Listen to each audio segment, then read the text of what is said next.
রহমতের নবী সাল্লাল্লাহু আলাইহি ওয়াসাল্লাম ঘুমিয়ে আছেন। ঘুমের ঘোরে স্বপ্নে আসলেন এক ফেরেশতা, যার হাতে আছে একখণ্ড রেশমি রুমাল। রাসূল সাল্লাল্লাহু আলাইহি ওয়াসাল্লাম জিজ্ঞেস করলেন, এটা কি? ফেরেশতা বললেন, আপনি সরিয়ে দেখেন। তিনি সরিয়েই দেখলেন, এ তো এক ছোট্ট বালিকার মুখাবয়ব, চেনা চেনা লাগছে। এ তো তার প্রিয় আবু বকর রাদিয়াল্লাহু আনহুর কন্যা আয়েশা। তিনি জিজ্ঞেস করলেন, আমাকে কেন দেখানো হচ্ছে? ফেরেশতা জবাব দিলেন, ইনি সেই সৌভাগ্যবতী নারী যিনি এই জীবনে এবং পরজীবনেও আপনার স্ত্রী হবেন।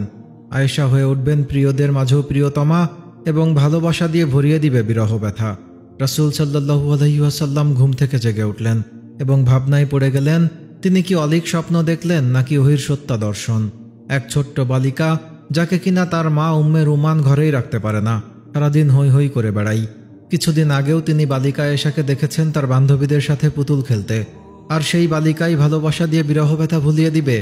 এই বয়সী একটা মেয়ে ভালোবাসার অর্থই বা কি বুঝবে? এভাবে তিনি 3 দিন একই স্বপ্ন দেখলেন। এখন রাসূল সাল্লাল্লাহু আলাইহি ওয়াসাল্লামের মনে কোনো দ্বিধা নেই, কোনো শঙ্কা নেই। তিনি বুক পেতে আল্লাহর পক্ষ থেকে আসা পয়গাম মেনে নিলেন, যে প্রেম কাহিনী শত সহস্র বছর ধরে প্রতিটা মানুষকে শেখাবে ভালোবাসার প্রথম ও শেষ সবক, যে ভালোবাসা দিয়ে রচিত হবে অনাগত লাখো দম্পতির প্রেম জীবন। এখানে একটি কথা উল্লেখ করা প্রয়োজন, যতদিন না আয়েশা রাদিয়াল্লাহু তাআলা আনহা রাসূল সাল্লাল্লাহু আলাইহি ওয়াসাল্লামের স্ত্রী হননি, ততদিন পর্যন্ত আমরা তাকে বালিকা আয়েশা বা কিশোরী আয়েশা হিসেবে সম্বোধন করছি, যেন আমরা ওই সময়ের প্রেক্ষাপটের সাথে নিজেদের কল্পনার জগৎ মিলিয়ে নিতে পারি। খাদিজা রাদিয়াল্লাহু তাআলা আনহা চলে যাওয়ার পর রাসূল সাল্লাল্লাহু আলাইহি ওয়াসাল্লাম প্রিয় বন্ধু আবু বকর রাদিয়াল্লাহু আনহুর বাসায় যান একাকিত্ব কাটাতে। রাসূল সাল্লাল্লাহু আলাইহি ওয়াসাল্লাম বাড়ির আঙিনায় এসেই দেখলেন বালিকা আয়েশা তার বান্ধবীদের নিয়ে পুতুল খেলছে। কোনো দিকে তার কোনো মনোযোগ নেই, একমাত্র মনোযোগ পুতুলের দিকে। তাকে এভাবে খেলতে দেখে রাসূল সাল্লাল্লাহু আলাইহি ওয়াসাল্লামের মনে খানিকটা কৌতূহল জাগল। তিনি এগিয়ে এলেন ছোট্ট আয়েশার দিকে, তার কাছে এসে বললেন, কি করো আয়েশা, তোমার হাতে ওটা কি? আয়েশা তো আয়েশাই, শিশুর মতোই তার উত্তর, এটা তো ঘোড়া। রাসূল সাল্লাল্লাহু আলাইহি ওয়াসাল্লাম অবাক হওয়ার ভান করে বললেন, আচ্ছা, কিন্তু তোমার ঘোড়ার যে পাখা আছে দেখছি, ঘোড়ার পাখা হয় বুঝি? আয়েশাও ছেড়ে কথা বললেন না। বুদ্ধিমতী আর প্রখর স্মৃতিশক্তির অধিকারী 6 বছর বয়সী আয়েশা সঙ্গে সঙ্গে বলে উঠলেন, কেন থাকবে না? আল্লাহর নবী সুলাইমান আলাইহিস সালামের ঘোড়ারও তো পাখা ছিল। তার এমন জবাব শুনে রাসূল সাল্লাল্লাহু আলাইহি ওয়াসাল্লাম দারুণভাবে হেসে উঠলেন। আয়েশা রাদিয়াল্লাহু তাআলা আনহা পরবর্তী সময়ে বর্ণনা করেন, সেদিন আমার কথায় রাসূল সাল্লাল্লাহু আলাইহি ওয়াসাল্লাম এমনভাবে হাসছিলেন যে আমি তার মুখের উজ্জ্বল মাড়ি পর্যন্ত দেখতে পেয়েছিলাম। রাসূল সাল্লাল্লাহু আলাইহি ওয়াসাল্লাম আয়েশার দুরন্ত মেধা আর প্রখর স্মৃতিশক্তির ব্যাপারে আগে থেকেই জানতেন, কিন্তু আজকের ঘটনাটি যেন তার মনে নতুন করে দাগ কেটে গেল। তিনি বালিকা আয়েশার দিকে তাকিয়ে ভাবলেন, এই কারণেই কি আল্লাহ তাআলা এই মেয়েকে আমার সহধর্মিণী হিসেবে নির্বাচন করেছেন? তার প্রতিভা আর স্মৃতিশক্তির মাঝেই কি নিহিত আছে আমার উম্মতের ভবিষ্যৎ কোনো অন্তর্নিহিত কল্যাণ? বস্তুত পরবর্তী জীবনে সেটাই হয়েছিল। সর্বাধিক হাদিস বর্ণনাকারী 7 জন সাহাবীর মধ্যে হযরত আয়েশা রাদিয়াল্লাহু তাআলা আনহা অন্যতম। তিনি এককভাবে প্রায় 2210টি হাদিস বর্ণনা করেছেন। রাসূল সাল্লাল্লাহু আলাইহি ওয়াসাল্লামের ইন্তিকালের পর তিনি যখন কোনো মাসালার ব্যাপারে মতামত পেশ করতেন, তখন সমগ্র মুসলিম সালতানাতে তার বিরুদ্ধাচরণ করার সাহস কেউ পেত না। হযরত আবু হুরায়রা, ইবনে ওমর, ইবনে আব্বাস, আবু সাঈদ খুদরি, আনাস ইবনে মালিক রাদিয়াল্লাহু আনহুমের মতো বিজ্ঞ সাহাবীগণও তার রায়কে বিনা বাক্যবায়ে মেনে নিতেন। তার অভিজ্ঞতা, জ্ঞান ও প্রজ্ঞার কাছে সকলেই ছিলেন নতজানু। একজন উম্মুল মুমিনিন হওয়ার পাশাপাশি তিনি হয়ে উঠেছিলেন সেই সময়কার সবচেয়ে বিজ্ঞ ধর্মবেত্তা। খাওলা বিনতে হাকিম ছিলেন খাদিজা রাদিয়াল্লাহু তাআলা আনহার অন্তরঙ্গ বান্ধবী। খাদিজা রাদিয়াল্লাহু তাআলা আনহা মারা যাওয়ার পর তিনি রাসূল সাল্লাল্লাহু আলাইহি ওয়াসাল্লামের পক্ষ থেকে সাউদা বিনতে জামার কাছে বিয়ের প্রস্তাব নিয়ে গিয়েছিলেন। এবার তিনি বিয়ের প্রস্তাব নিয়ে গেলেন আবু বকর রাদিয়াল্লাহু তাআলা আনহুর বাড়িতে। তিনি বাসায় ছিলেন না বিধায় আয়েশা রাদিয়াল্লাহু তাআলা আনহার আম্মা উম্মে রুমানের কাছে বিয়ের প্রস্তাব জানালেন। তিনি খুশিতে বাকরুদ্ধ হয়ে গেলেন। আবু বকর রাদিয়াল্লাহু আনহু বাড়িতে ছিলেন না বিধায় তিনি বললেন, তিনি আসলেই তার সাথে কথা বলবো। তার মাঝেই আবু বকর রাদিয়াল্লাহু আনহু এসে হাজির। খাওলা বললেন, রাসূল সাল্লাল্লাহু আলাইহি ওয়াসাল্লাম আয়েশার জন্য বিয়ের প্রস্তাব পাঠিয়েছেন। আবু বকর রাদিয়াল্লাহু আনহু খুশিতে আত্মহারা হয়ে গেলেন। তিনি রাসূল সাল্লাল্লাহু আলাইহি ওয়াসাল্লামের সাথে আত্মীয়তার সম্পর্ক গড়তে চেয়েছিলেন, কিন্তু কখনো মুখ ফুটে বলতে পারেননি। এটা নিশ্চয়ই আল্লাহরই ইশারা। কিন্তু তিনি হঠাৎ বলে উঠলেন, খাওলা, এই বিয়ে কিভাবে হতে পারে? রাসূল সাল্লাল্লাহু আলাইহি ওয়াসাল্লাম তো আমার ভাই, আর আয়েশা তার ভাতিজি, আর ভাতিজির সাথে তো বিয়ে হতে পারে না। তখন খাওলা রাসূল সাল্লাল্লাহু আলাইহি ওয়াসাল্লামের কাছে গেলেন সমাধান আনতে। রাসূল সাল্লাল্লাহু আলাইহি ওয়াসাল্লাম মুস্কি হেসে জবাব দিলেন, আবু বকর রাদিয়াল্লাহু আনহু তো আমার নিজের রক্তের ভাই না, সে আমার ধর্মীয় ভাই। সেই ক্ষেত্রে এই বিয়েতে সম্পর্ক নিয়ে কোনো সমস্যা নেই। খাওলা খুশি মনে আবু বকর রাদিয়াল্লাহু আনহুকে খুশির সংবাদ জানালেন। খুশির খবর শুনে সবার অন্তরে খুশির ফল্গুধারা বইতে লাগলো। বালিকা আয়েশা প্রতিবেশীর বাড়িতে সখীদের সাথে পুতুল খেলছিলেন, আর এইদিকে তার দুধমা ওয়াইলা তাকে খুঁজতে ব্যস্ত।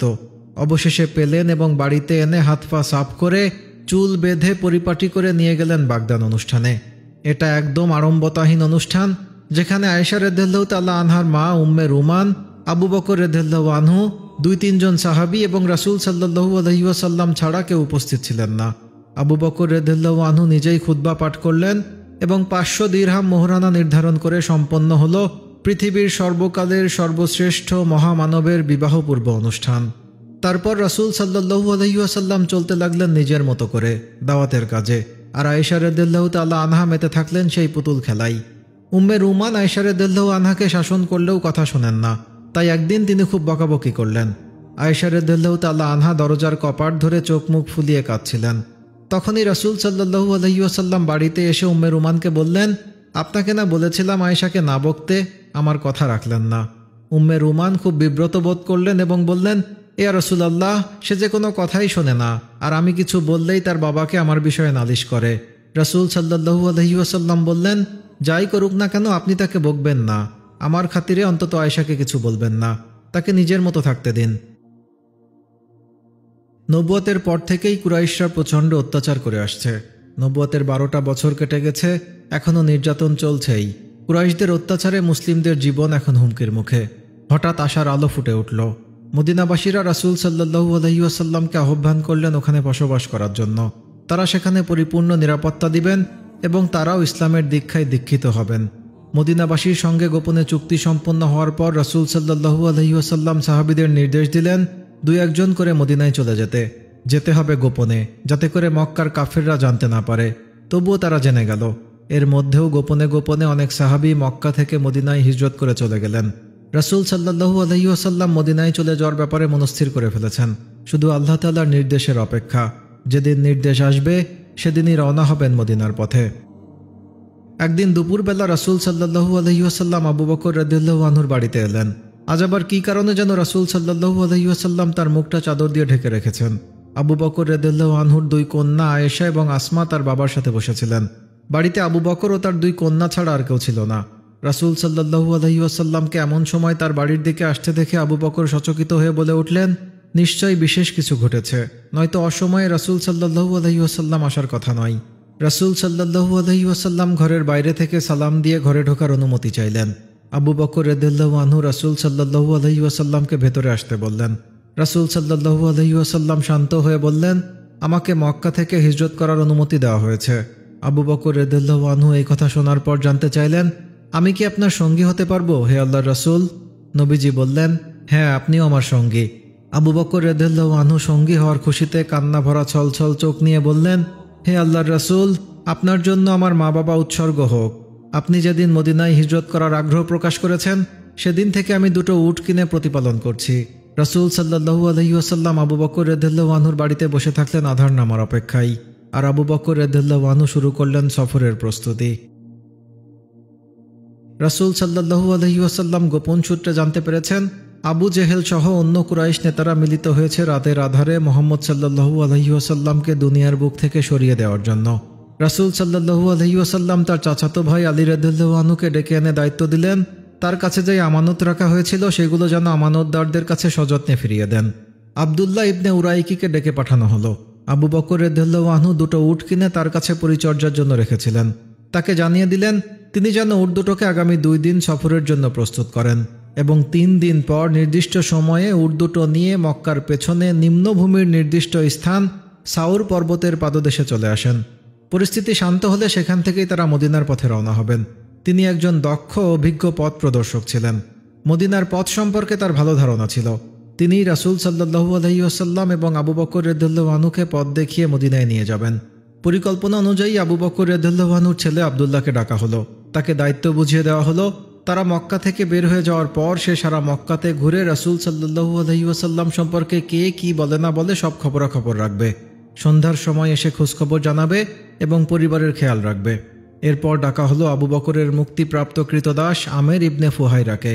তাকে মেষ চড়ানোর, তাদের তৃষ্ণা মেটানোর জন্য দুধ সরবরাহ এবং কুরাইশদের এই পর্বতের দিকে আসতে দেখলে সংকেত দেওয়ার দায়িত্ব দেওয়া হলো।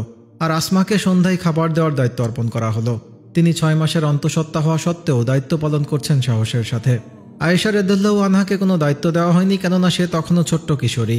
রাত ঘনিয়ে এলো মক্কা নগরীতে। রাসূল সাল্লাল্লাহু আলাইহি ওয়াসাল্লাম চোখের পানিতে সিক্ত হয়ে আল্লাহর দরবারে প্রার্থনা করলেন। এরপর রাসূল সাল্লাল্লাহু আলাইহি ওয়াসাল্লাম ও আবু বকর রাদিয়াল্লাহু আনহু যাত্রার জন্য উঠে দাঁড়ালেন। রাসূল সাল্লাল্লাহু আলাইহি ওয়াসাল্লাম শেষ একবার তাকালেন আয়েশা রাদিয়াল্লাহু আনহার দিকে এবং একটু মুস্কি হেসে পেছনের দরজা দিয়ে বেরিয়ে গেলেন হিজরতের উদ্দেশ্যে। অনেক বাধা বিপত্তি পেরিয়ে রাসূল সাল্লাল্লাহু আলাইহি ওয়াসাল্লাম এবং আবু বকর রাদিয়াল্লাহু আনহু মদিনায় পৌঁছালেন এবং তার মাস তিনেক পর আয়েশা রাদিয়াল্লাহু আনহা সহ তাদের পুরো পরিবারকে মদিনায় নিয়ে আসলেন। মক্কা নগরীতে অনেকটা সময় অতিবাহিত হয়ে গেল। শাওয়াল মাস চলছে। এতদিনে মসজিদে নববী নির্মাণের কাজ শেষ হয়েছে। এর মধ্যে জিবরাইল আলাইহিস সালাম একদিন রাসূল সাল্লাল্লাহু আলাইহি ওয়াসাল্লামকে বললেন, আয়েশা রাদিয়াল্লাহু তাআলা আনহা তো আপনার স্ত্রী, তাকে সসম্মানে ঘরে তুলুন। তখন আয়েশা রাদিয়াল্লাহু তাআলা আনহার বয়স 9 বছর। বিয়ের 2.5 বছর অতিবাহিত হয়ে গেছে। জিবরাইল যেদিন আয়েশাকে ঘরে তোলার কথা বললেন তার পরের দিনের ঘটনা। আবু বকর রাদিয়াল্লাহু আনহু রাসূল সাল্লাল্লাহু আলাইহি ওয়াসাল্লামের কাছে এসে বললেন, হে আল্লাহর রাসূল, আপনি আপনার স্ত্রীকে ঘরে তুলে নিচ্ছেন না কেন? রাসূল সাল্লাল্লাহু আলাইহি ওয়াসাল্লাম খানিকটা বিব্রত বোধ করলেন। তবে তিনি স্পষ্ট করেই বললেন, আমি মোহরের ব্যাপারে ভাবছি। এই মুহূর্তে মোহর পরিশোধের ক্ষমতা আমার নেই। রাসূল সাল্লাল্লাহু আলাইহি ওয়াসাল্লামের এমন কথায় আবু বকর মোটেও অবাক হলেন না, বরং তিনি মনে মনে খুশি হলেন। রাসূল সাল্লাল্লাহু আলাইহি ওয়াসাল্লামের কাছে যে এই মুহূর্তে মোহর আদায় করার মতো অর্থ নেই, সেটা তিনি খুব ভালো করেই জানেন। তিনি রাসূল সাল্লাল্লাহু আলাইহি ওয়াসাল্লামের সামনে মোহর বাবদ 500 দিরহাম পেশ করলেন। রাসূল সাল্লাল্লাহু আলাইহি ওয়াসাল্লাম আনন্দের সাথে আবু বকরের এই ভালোবাসা গ্রহণ করলেন এবং দিরহামগুলো পাঠিয়ে দিলেন বাগদত্তা স্ত্রী আয়েশা রাদিয়াল্লাহু আনহার কাছে। বিয়ের জন্য যখন আর কোনো বাধা রইল না, তখন আবু বকর রাদিয়াল্লাহু আনহু আরেকটি কাজ সমাধা করার প্রতি মনোযোগী হলেন। তিনি মসজিদে নববীর কাছে নিজের পরিবারের জন্য একটি বাড়ি নির্মাণ করার উদ্যোগ নিলেন। শুধু তাই নয়, তিনি আয়েশা রাদিয়াল্লাহু আনহার জন্য মসজিদের উত্তর দরজা লাগোয়া একটি ছোট্ট ঘর তৈরির বন্দোবস্ত করলেন, যেন রাসূল সাল্লাল্লাহু আলাইহি ওয়াসাল্লাম আয়েশা রাদিয়াল্লাহু আনহার সঙ্গে তার একান্ত সময়গুলো এখানে কাটাতে পারেন। বিয়ের ছোটখাটো আনুষ্ঠানিকতার ব্যবস্থা করা হয়েছে, কিন্তু আয়েশা রাদিয়াল্লাহু তাআলা আনহা বাড়িতে নেই। উম্মে রুমান আয়েশা রাদিয়াল্লাহু আনহাকে সখীদের সাথে দোলনায় দোল খেতে দেখে ডেকে নিয়ে আসলেন এবং হাত মুখ ধুইয়ে পরিপাটি করে অনুষ্ঠানে নিয়ে আসলেন। সেখানে আনসারী মহিলারা উপস্থিত ছিলেন। তারা আয়েশা রাদিয়াল্লাহু আনহাকে স্বাগত জানালেন, বললেন, তোমার আগমন কল্যাণময় হোক। কিন্তু আয়েশা রাদিয়াল্লাহু আনহা কিছু বুঝতে পারছিলেন না। একটু পর রাসূল সাল্লাল্লাহু আলাইহি ওয়াসাল্লাম যখন ঘরে প্রবেশ করলেন, তখন আয়েশা রাদিয়াল্লাহু আনহা বুঝতে পারলেন যে আজকে তার বিয়ের আনুষ্ঠানিকতা পালন করা হচ্ছে। অনুষ্ঠান সাদাসিধে, আলাদা কোনো ব্যবস্থা করা হয়নি বিয়ে উপলক্ষে। শুধু রাসূল সাল্লাল্লাহু আলাইহি ওয়াসাল্লামের বিয়ের অনুষ্ঠান হচ্ছে এই খবর শুনে খাজরাজ গোত্রের নেতা সাদ ইবনে উবাদাহ 1 পেয়ালা দুধ আর সামান্য কিছু খাবার নিয়ে হাজির হলেন। ওই দুধটুকু দিয়েই বরবধূর শুভ বন্ধন সূচিত হলো। রাসূল সাল্লাল্লাহু আলাইহি ওয়াসাল্লাম পেয়ালাটি হাতে নিয়ে সামান্য কিছু দুধ পান করে আয়েশা রাদিয়াল্লাহু আনহার দিকে বাড়িয়ে দিলেন। আয়েশা রাদিয়াল্লাহু আনহা লজ্জায় রাসূলের হাত থেকে দুধের পেয়ালাটি নিতে চাচ্ছিলেন না। বান্ধবীর কথায় আয়েশা রাদিয়াল্লাহু আনহা কিছুটা সাহস পেয়ে রাসূল সাল্লাল্লাহু আলাইহি ওয়াসাল্লামের হাত থেকে দুধের পেয়ালাটি নিয়ে মুখে তুললেন। এক চুমুক পান করেই আয়েশা রাদিয়াল্লাহু আনহা পেয়ালাটি নিচে নামিয়ে রাখলেন। এই সাদাসিধে অনুষ্ঠান শেষে আয়েশা রাদিয়াল্লাহু আনহাকে মসজিদের সাথে লাগানো নবনির্মিত প্রাসাদে রেখে আসা হলো। এতটা সাধারণভাবেই শুরু হলো সর্বশ্রেষ্ঠ মানুষের প্রেমময়ী সংসার জীবন। ছোট্ট একটা ঘর, চারপাশের দেয়াল মাটির তৈরি, দাঁড়ালে ঘরের ছাদ ছুঁতে পারবে। ছাদের ছাউনি খেজুর পাতা ও খেজুর ডালের তৈরি। বৃষ্টির পানি থেকে বাঁচার জন্য ছাউনির ওপরে কম্বল জাতীয় কাপড় বিছানো হয়েছে। এই ঘরটি রাসূল সাল্লাল্লাহু আলাইহি ওয়াসাল্লামের প্রিয়তমা উম্মুল মুমিনিন আয়েশা বিনতে আবু বকর রাদিয়াল্লাহু আনহার বাসর ঘর। এই ঘরেই শুরু হলো আয়েশা রাদিয়াল্লাহু আনহার সংসার জীবন। পরবর্তী সময়ে এই ঘরই হয়ে উঠেছিল উম্মতে মুহাম্মদীর জ্ঞান সাধনার বাতিঘর। এই ঘর থেকেই আয়েশা রাদিয়াল্লাহু আনহা লাভ করেছিলেন ইসলামের সেই আলো, যা প্রজন্মের পর প্রজন্ম আলোকিত করে রেখেছে মুসলিম উম্মার বৈষয়িক জীবনাচার। মসজিদের পূর্ব পাশের দেয়ালের সাথে লাগানো ছিল ঘরের দরজা। এই দরজা দিয়েই রাসূল সাল্লাল্লাহু আলাইহি ওয়াসাল্লাম ঘর থেকে মসজিদে প্রবেশ করতেন। অনেক সময় রাসূল সাল্লাল্লাহু আলাইহি ওয়াসাল্লাম যখন মসজিদে অবস্থান করতেন, তখন মসজিদ থেকেই মাথা বাড়িয়ে দিতেন মা আয়েশার ঘরের দরজার দিকে। আয়েশা রাদিয়াল্লাহু আনহা রাসূল সাল্লাল্লাহু আলাইহি ওয়াসাল্লামের মাথার চুল আশ্রয় দিতেন। তেল লাগিয়ে দিতেন। ঘরটা এতটাই ছোট ছিল যে মাঝে মধ্যে রাসূল সাল্লাল্লাহু আলাইহি ওয়াসাল্লাম যখন ঘরে নামাজ পড়তেন আর আয়েশা রাদিয়াল্লাহু আনহা শুয়ে থাকতেন, তখন সেজদা দিতে গেলে রাসূল সাল্লাল্লাহু আলাইহি ওয়াসাল্লামের হাত লেগে যেত আয়েশার পায়ে। আয়েশা রাদিয়াল্লাহু আনহা পা গুটিয়ে নিলে রাসূল সাল্লাল্লাহু আলাইহি ওয়াসাল্লাম ভালোমতো সেজদা করতে পারতেন। ঘরের আসবাবপত্র বলতে ঘুমানোর জন্য একটি নিচু চৌকি, একটি চাটাইয়ের বিছানা, খেজুর পাতা কেটে বিশেষ প্রক্রিয়ায় বানানো একটি বালিশ, খেজুর ও জব রাখার জন্য দুটো পাত্র, পানি রাখার একটি পাত্র এবং পানি খাওয়ার একটি পেয়ালা, এবং বাতি জ্বালানোর একটি বাতিদান। তেল দিয়ে বাতি জ্বালানোর প্রচলন ছিল তখন, কিন্তু প্রায়ই এমন হতো যে মাস চলে যেত কিন্তু বাতি জ্বালানোর জন্য তেলের ব্যবস্থা হতো না ঘরে। চাঁদের আলোতেই কেটে যেত ভরা পূর্ণিমা কিংবা আধার অমাবস্যা। বস্তুত রান্নার জন্যই তেল থাকতো না যাদের ঘরে, তারা বাতি জ্বালানোর তেল পাবেন কোত্থেকে?